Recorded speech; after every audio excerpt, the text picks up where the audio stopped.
Ala al-Din lived in a small town, dreaming of a better life. He was kind but poor. One day, a stranger approached him, claiming to be his long-lost uncle. The man promised Ala al-Din wealth beyond his wildest dreams. Ala al-Din, though hesitant, agreed to follow the man.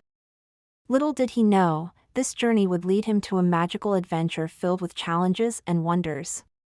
They set off toward the mountains, where the stranger said a hidden treasure awaited.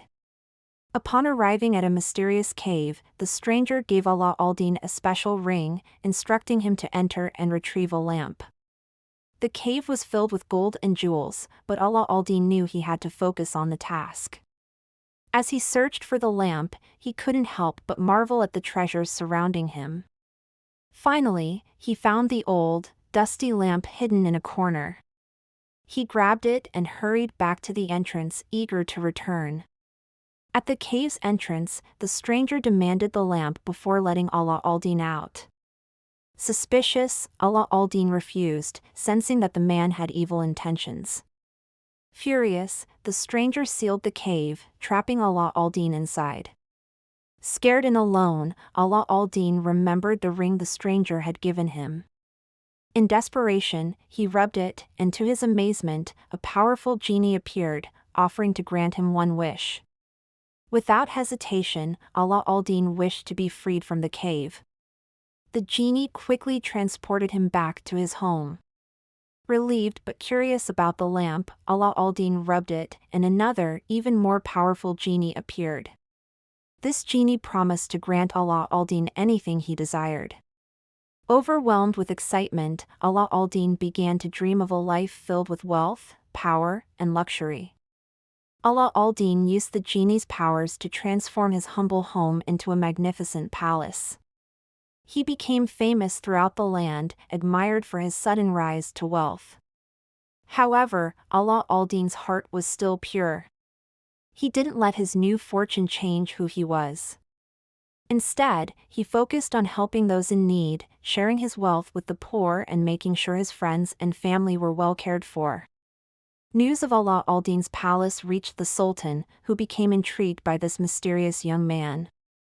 The Sultan invited Ala al-Din to the palace, where he met the beautiful princess. Ala al-Din was instantly captivated by her beauty and grace. He decided that he wanted to marry her, but he knew that winning the Sultan's approval wouldn't be easy. The Sultan set a high price for his daughter's hand. Determined to prove himself worthy, Ala al-Din asked the genie to create an even grander palace filled with riches. The genie granted his wish, and Ala al-Din presented this magnificent gift to the Sultan. Impressed by Ala al-Din's wealth and generosity, the Sultan agreed to the marriage.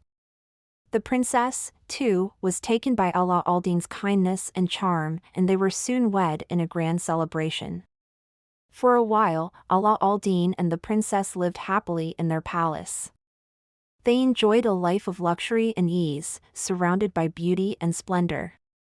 However, the evil stranger who had trapped Ala al-Din in the cave hadn't forgotten about the magic lamp.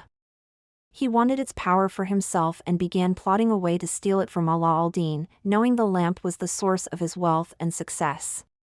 Disguising himself as a poor merchant, the stranger tricked the princess into giving him the lamp. Thinking it was just an ordinary lamp, she handed it over without hesitation. The moment the stranger had the lamp in his hands, he summoned the genie and wished for Ala al-Din's palace and fortune to be his. Instantly, the palace, along with the princess, disappeared, leaving Ala al-Din with nothing. Devastated, Ala al-Din wandered the streets, desperate to find a way to get the lamp back and save the princess. He realized that his only hope was the magic ring that had saved him before. Rubbing the ring, the genie appeared once again, ready to help Ala al-Din. Ala al-Din wished to be transported to wherever the palace had been taken, hoping to outsmart the stranger and reclaim what was his. The genie granted Ala al-Din's wish, and he found himself outside his palace, which had been moved to a distant land. He cautiously approached, knowing that the stranger would be inside, enjoying the wealth that rightfully belonged to him. Ala al-Din devised a plan to trick the stranger into giving up the lamp. With the help of the genie, he disguised himself as a merchant selling new, enchanted lamps. The stranger, greedy and always seeking more power, was easily fooled by Ala al-Din's disguise. Thinking he could get an even more powerful lamp, the stranger traded the magic lamp for one of Ala al-Din's fake ones. The moment the exchange was made, Ala al-Din quickly rubbed the lamp, summoning the genie. This time, Ala al-Din wished to have his palace and everything in it returned to its original place. The genie granted Ala al-Din's wish, and in an instant, the palace was back where it belonged. The princess, overjoyed to see Ala al-Din again, embraced him, and they were reunited. The stranger, on the other hand, was left with nothing, defeated by his own greed. Ala al-Din had learned a valuable lesson about trust and the dangers of letting others take advantage of kindness and generosity.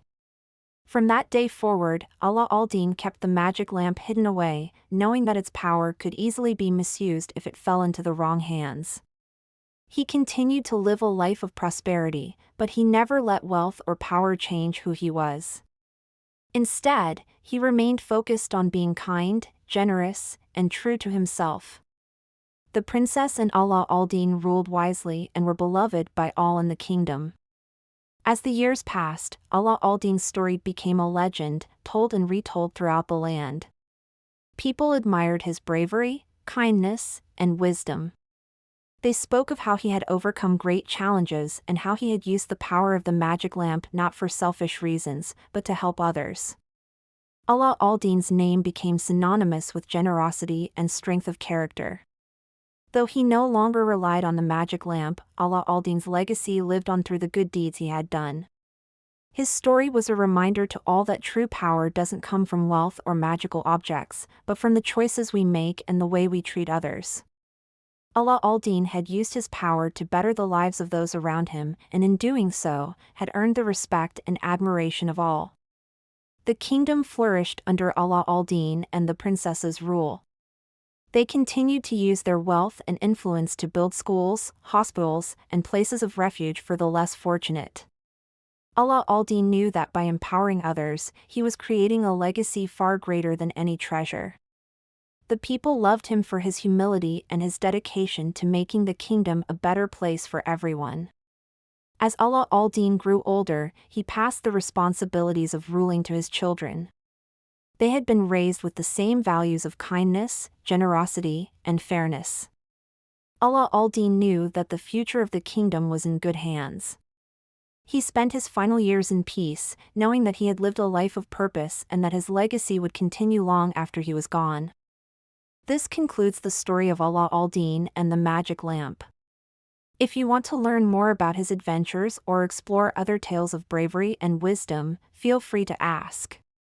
His story reminds us that true greatness comes from within and that the choices we make can shape not only our own lives but the lives of others as well.